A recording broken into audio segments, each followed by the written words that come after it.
بسم اللہ الرحمن الرحیم۔ عزیز طلباء و طالبات، السلام علیکم۔ گلزار اردو 11ویں جماعت، صفحہ نمبر 160، میر تقی میر کی غزلیات ہیں۔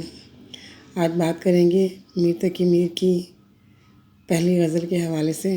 صفحہ نمبر 160 پر میر تقی میر کی 2 غزلیاں دی گئی ہیں۔ آج ہم پہلی غزل پڑھیں گے، اس کی تشریح جانیں گے، مشکل الفاظ کے میننگ جانیں گے اور اس کا مفہوم واضح کرنے کی کوشش کریں گے۔ تشریح کس طرح سے لکھی جاتی ہے یہ بھی آج ہم دیکھیں گے۔ غزل نمبر 1 ہے، پہلا شعر مطلع ہے میر تقی میر کی پہلی غزل کا۔ رہی نہ گفتہ میرے دل میں داستاں میری، نہ اس دیار میں سمجھا کوئی زباں میری۔ نہ گفتہ ان کہی، جو کہی نہ جا سکے، جو بیان نہ کی جا سکے، ایسی بات جو دل میں رہے۔ دیار شہر، ملک، علاقہ، داستان، قصہ، کہانی۔ میر تقی میر اس شعر میں کہہ رہے ہیں، میر تقی میر کیونکہ رنج و علم کے شاعر ہیں، اس لیے ان کی شاعری میں بھی ہمیں رنج و علم کی کیفیات دکھائی دیتی ہیں۔ اس شعر میں کہہ رہے ہیں کہ میرے دل میں میری داستان ان کہی رہ گئی، میں بہت کچھ زمانے سے کہنا چاہتا تھا مگر میں نہ کہہ پایا، مجھے وہ الفاظ نہ ملے، اور میرا المیہ یہ ہے کہ جو کچھ میں نے کہا اسے بھی اس زمانے نے نہیں سمجھا۔ اس دیار میں، اس ملک میں، اس دنیا میں میرے دل کی زبان کو کوئی نہ سمجھ سکا۔ غزل کی پہچان ہے نون غنہ اور میری۔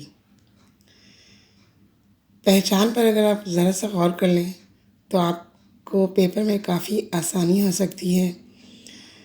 اگر آپ کو یہ نام بھی یاد رہے کہ یہ شعر کس شاعر کا ہے، تو اگر آپ نے قافیے یاد کر لیے یا شعروں میں دہرائے جانے والے آخر کے الفاظ پہ غور کر لیا تو آپ کے لیے اس شعر کو سمجھنا اور پہچاننا کافی آسان ہو جائے گا، اور حوالہ شاعر آپ کے لیے لکھنا پیپر میں کافی آسان ہو جائے گا۔ جیسے کہ اس غزل میں اگر آپ غور کریں، ہر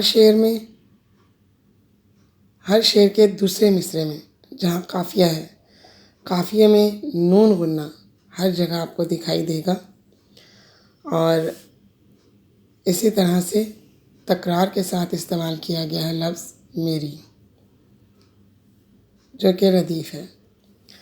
اگر آپ قافیہ اور ردیف پر غور کر لیں تو پیپر میں آپ کے لیے اشعار پہچاننا بہت آسان ہو جاتا ہے۔ تو اس غزل کی پہچان ہے نون غنہ اور میری۔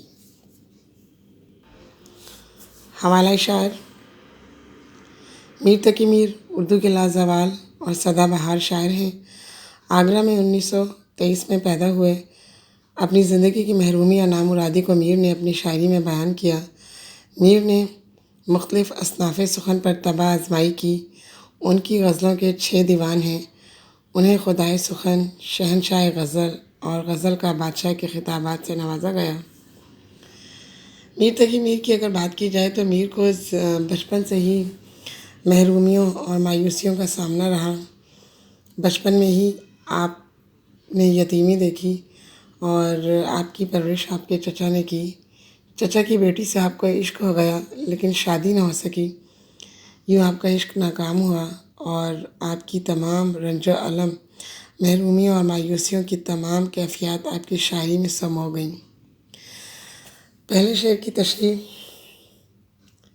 میر تقی میر اردو ادب میں رنج و علم کے شاعر کے طور پر مشہور ہیں۔ ان کی زندگی کی مشکلات اور دشواریوں نے ان کی شاعری میں دکھ اور درد کی کیفیات پیدا کر دی ہیں۔ یہ غزل بھی ان کے اسی مزاج کی آئینہ دار ہے۔ میر اس شعر میں کہتے ہیں کہ میں اس دل کی اصل کیفیت کو کبھی بیان نہ کر سکا۔ جب ہماری زندگی کی صبح شام میں ڈھل جائے گی اور پھر ہم اس دنیا سے چلے جائیں گے، پھر کہیں زمانے کو ہوش آئے گا اور پھر وہ کف افسوس ملتا رہ جائے گا۔ میر کی زندگی میں کسی نے ان کی داستانِ علم نہ سنی اور غفلت میں پڑے رہے۔ وہ مزید کہتے ہیں کہ میری بدقسمتی یہ بھی ہے کہ کوئی بھی ایسا شخص میری زندگی میں نہ آیا جو میرے دل کی زبان کو سمجھتا ہو، مجھ سے محبت کرتا ہو، میرے جذبات و احساسات سے واقف ہو۔ اس کیفیت نے میری زندگی میں مایوسی کی کیفیت پیدا کر دی ہے۔ تشریح لکھنے کے بعد آپ ہیڈنگ بناتے ہیں مماثل شعر۔ مماثل کا مطلب ہوتا ہے مشابہ، مماثلت رکھنے والا یا ایک جیسا۔ آپ نے پہلے حوالہ شاعر لکھنا ہوتا ہے، پھر اس شعر کی تشریح لکھنی ہوتی ہے، اور پھر مماثل شعر جو کہ ضروری ہوتا ہے وہ لکھنا ہوتا ہے۔ آپ نے جو شعر آپ کو تشریح کے لیے دیا گیا ہے اس سے ملتا جلتا یا اس جیسے مفہوم والا شعر آپ نے لکھنا ہوتا ہے، جو کہ اس شاعر کا بھی ہو سکتا ہے جس کی غزل کی آپ تشریح کر رہے ہیں، اور کسی اور شاعر کا بھی ہو سکتا ہے۔ شاعر کی کوئی قید نہیں ہے، آپ کسی بھی شاعر کا شعر یہاں پر استعمال کر سکتے ہیں، لیکن اس کا مفہوم بالکل آپ کے تشریح کردہ شعر کے جیسا ہونا چاہیے۔ یہاں پر مماثل شعر آپ لکھ سکتے ہیں۔ جی کی جی میں رہی بات نہ ہونے پائی، حیف کہ ان سے ملاقات نہ ہونے پائی۔ شعر نمبر 2۔ برنگ صوت جرس تجھ سے دور ہوں تنہا، خبر نہیں ہے تجھے آہ کارواں میری۔ جرس کہا جاتا ہے قافلے۔ پرانے زمانے میں جب لوگ اونٹ گھوڑوں پر قافلوں کی صورت میں سفر کرتے تھے تو سب سے آگے جو اونٹ ہوتا تھا اس کے گلے میں ایک گھنٹا ہوتا تھا، تاکہ اس گھنٹے کی آواز سے قافلے کے تمام لوگ ایک دوسرے کے قریب قریب رہیں، بچھڑ نہ جائیں، اور اگر خدا نہ خواستہ کوئی بچھڑ گیا ہے تو اس گھنٹے کی آواز سے وہ اپنے قافلے تک پہنچ جائے۔ اس گھنٹے کو جرس کہا جاتا ہے۔ صوت کا مطلب ہوتا ہے آواز، برنگ کا مطلب ہے کی طرح۔ میر کہتے ہیں کہ جرس کی طرح یعنی قافلے کے گھنٹے کی طرح، قافلے کے گھنٹے کی آواز کی طرح میں تجھ سے دور ہو گیا ہوں۔ آہ مطلب افسوس، افسوس میں آہ بھر رہے ہیں۔ کارواں قافلہ یا محبوب، اپنے محبوب سے مخاطب ہو کر کہہ رہے ہیں کہ افسوس کہ تجھے میری کوئی خبر نہیں ہے، میرے کارواں، میرے محبوب، تجھے میری کوئی خبر نہیں ہے۔ تشریح۔ اس شعر میں میر کہتے ہیں کہ جس طرح قافلوں میں گھنٹی کی آواز سے ایک دوسرے کی خبر ہوتی ہے اور اس گھنٹی کی آواز سے تمام قافلے والے متوجہ ہو جاتے ہیں، میرے دل کی حالت بالکل اسی طرح کی ہے۔ آج میں اپنے محبوب سے دور ہوں اور میرا دل قافلے کی گھنٹی کی آواز سن کر اپنے محبوب یعنی کارواں کو پکار رہا ہے، لیکن افسوس کی بات ہے کہ میرا محبوب میری طرف متوجہ نہیں ہوتا اور میری تنہائی کا اختتام بھی نہیں ہو رہا، اور فراق کی صعوبتیں سہ سہ کر نڈھال ہو چکا ہوں۔ تیری ان جفا کاریوں کا نتیجہ یہ ہوگا کہ ہم تیری جدائی کا ناسور لیے اس جہان فانی سے کوچ کر جائیں گے، اور تیرے پاس سوائے پچھتاوے کے کچھ نہ ہوگا، اور لوگ تجھے ہماری موت کا سبب جانیں گے۔ شعر نمبر 3۔ اسی سے دور رہا اصل جو مدعا تھا، گئی یہ عمر عزیز آہ رائے گاہ میری۔ مدعا مقصد حیات، رائے گاہ بیکار، فضول۔ شاعر کہہ رہا ہے کہ میری زندگی کا جو اصل مقصد تھا اس دنیا میں آنے کا، اسے میں نے بھلا دیا اور یوں ہی غفلت میں پڑا رہا، اور میری یہ زندگی گزرتی چلی گئی اور بیکار گزر گئی۔ یہ شعر اپنے اندر دو طرح کا مفہوم سموئے ہوئے ہے۔ اس شعر کے دو مفہوم آپ بنا سکتے ہیں۔ عشق حقیقی کی طرف بھی اشارہ ہے اور عشق مجازی کی طرف بھی۔ شاعر نے افسوس کیا ہے، اگر آپ عشق حقیقی کے حوالے سے بات کریں تو شاعر یہ کہنا چاہ رہا ہے کہ میں نے اپنی زندگی کو ضائع کر دیا ہے۔ مزید یہ کہتا ہے کہ میرا اس دنیا میں آنے کا مقصد تو کچھ اور تھا، یعنی اللہ کی بندگی، لیکن میں دنیا کی لذتوں میں گرفتار رہا اور گناہ میں مبتلا رہا۔ اب مجھے افسوس ہوتا ہے کہ میری زندگی ضائع ہو گئی، کیونکہ اب تو زندگی کا اختتام قریب ہے اور سوائے افسوس کے کچھ نہیں کیا جا سکتا۔ ان سطور میں شاعر نے ہمیں یہ پیغام بھی دیا ہے کہ ہمیں اپنی زندگی کے لمحات کو بیکار گزارنے اور سمجھنے کی بجائے انہیں اللہ تعالیٰ کی یاد اور نبی کریم صلی اللہ علیہ وآلہ وسلم کے احکامات پر عمل پیرا ہوتے ہوئے گزارنا چاہیے، تاکہ ہم بعد میں کسی ندامت یا پچھتاوے کا شکار نہ ہوں۔ اور اس شعر کا دوسرا مفہوم اگر ہم اس عشق مجازی کے حوالے سے لیں تو وہ یہ بنتا ہے کہ شاعر اپنے محبوب کو اپنی زندگی کا مقصد قرار دیتے ہوئے اس بات پر افسوس کر رہا ہے کہ اس کی زندگی کا سب سے بڑا مقصد محبوب کی قربت اور محبت تھی، اس سے عشق کرنا، اسے یاد کرنا، لیکن وہ ساری زندگی محبت میں ناکام رہا اور محبوب سے دور رہا اور غفلت میں پڑا رہا، اور اب شاعر کو اس بات کا افسوس ہو رہا ہے کہ اس کی زندگی تو بالکل بیکار رائگاں ہو گئی ہے، بیکار گزر گئی ہے۔ شعر نمبر 4: تیرے فراق میں جیسے خیال مفلس کا، گئی ہے فکر پریشاں کہاں کہاں میری۔ فراق مطلب جدائی،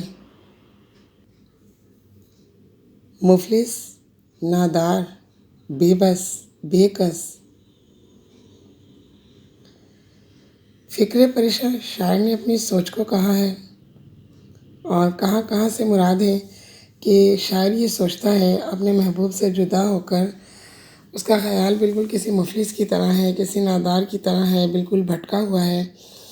وہ یہ سوچتا ہے، اس کی سوچ یہ خیال کرتی ہے کہ کہیں ایسا نہ ہو جائے، کہیں ویسا نہ ہو جائے۔ وہ پریشانیوں میں یہ سوچتا ہے کہ کہیں میرا محبوب مجھ سے خفا ہو کر مجھ سے ہمیشہ کے لیے دور نہ ہو جائے، مجھے چھوڑ کر نہ چلا جائے۔ یعنی اس کی سوچ اضطراب کا شکار ہے مکمل طور پر۔ تشریح: زیر نظر شعر میں میر تقی میر عشق کی بے چینی اور فراق عشق کا تذکرہ کرتے ہوئے کہتے ہیں کہ محبت میں محبوب کی ذات سے ایک عجیب سا تعلق پیدا ہو جاتا ہے، لیکن اب اس فراق اور جدائی میں ہمارا دل اس قدر تڑپتا ہے کہ جیسے سینے سے باہر آ جائے گا، اور اس لمحے ہم اپنے آپ کو سنبھالنے پر مجبور ہو جاتے ہیں۔ اس شعر میں شاعر اپنے محبوب سے دوری پر اپنے احساسات بیان کرتے ہوئے مزید یہ کہتے ہیں کہ تمہارے جدا ہونے اور دور ہونے سے میں بہت پریشان ہو گیا ہوں، اور مجھے عجیب طرح کے وسوسوں نے گھیر لیا ہے، اور میرے ذہن میں عجیب سے خیالات آ رہے ہیں کہ کہیں تم مجھ سے ہمیشہ کے لیے دور نہ ہو جاؤ، یا مجھ سے خفا ہو کر مجھے چھوڑ نہ دو۔ ان خیالات نے مجھے بہت تکلیف سے دوچار کر دیا ہے۔ مماثل شعر آپ لکھ سکتے ہیں: شام ہی سے بجھا سا رہتا ہے، دل ہوا ہے چراغ مفلس کا۔ شعر نمبر 5: غزل کا آخری شعر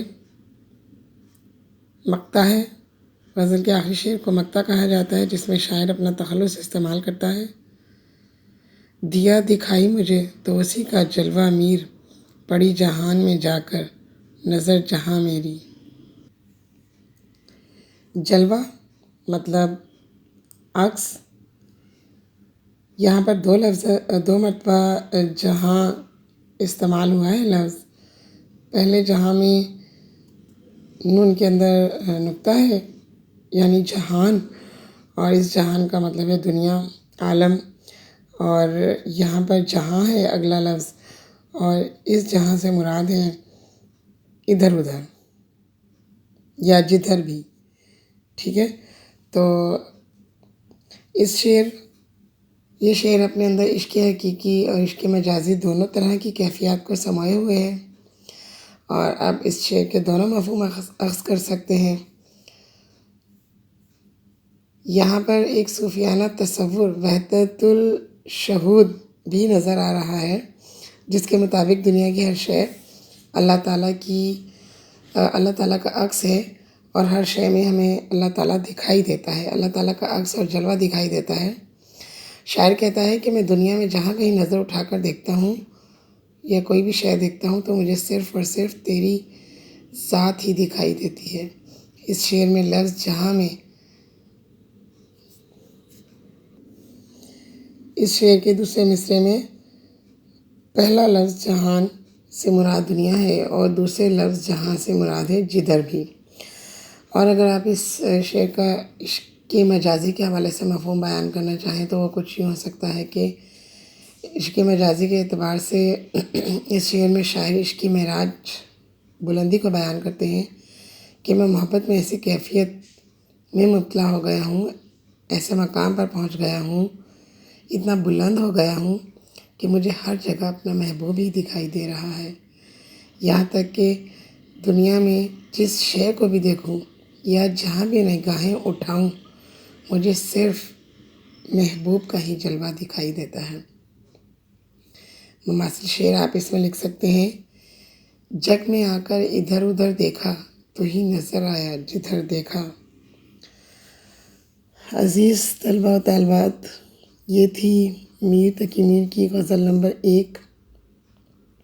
مشکل الفاظ کے میننگ ہم نے جانے، اشعار کا مفہوم واضح ہوا، اور تشریح لکھنے کا سلیقہ، طریقہ، اور مماثل شعر کیا ہوتا ہے، کیوں لکھا جاتا ہے، ان تمام سوالات کے جوابات ہم نے جانے۔ آج کے لیے بس اتنا ہی، ملیں گے کسی اگلی ویڈیو میں۔ آپ کو اگر کوئی سوال پوچھنا ہو تو آپ کمنٹ سیکشن میں پوچھ سکتے ہیں، کوئی بات سمجھ نہیں آ رہی، پریشان کر رہی ہے، پوچھ سکتے ہیں۔ اور جاتے جاتے کہنا چاہوں گی کہ اگر آپ چینل پر نئے ہیں اور آپ نے ابھی تک سبسکرائب نہیں کیا ہے تو چینل کو پلیز سبسکرائب کر دیجئے اور لائک بھی کر دیجئے۔ اللہ آپ کو خوش رکھے، جہاں رہیں شاد و آباد رہیں، کامیابیاں آپ کے قدم چومتی رہیں۔ اپنا بہت سا خیال رکھیے گا۔ اللہ حافظ۔